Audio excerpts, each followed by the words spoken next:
ইন্না লিল্লাহি ওয়া ইন্না ইলাইহি রাজিউন। এইমাত্র উল্লাপাড়া উপজেলার সলঙ্গা থানার পাটধারী গ্রামে ভয়াবহ এক দুর্ঘটনা হয়েছে।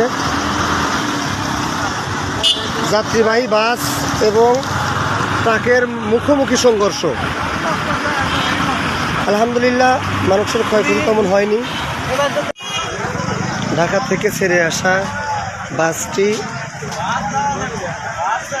একটা কাভার ভ্যানের সামনাসামনি একদম মেরে দিয়েছে। আর কিছু হয় না, ড্রাইভারের না ওইডোর আচ্ছা স্যার চাপকে মাত্রই কাটিয়ে ফেটে গেছে স্যার, কিছু হয় না। আচ্ছা স্যার আছে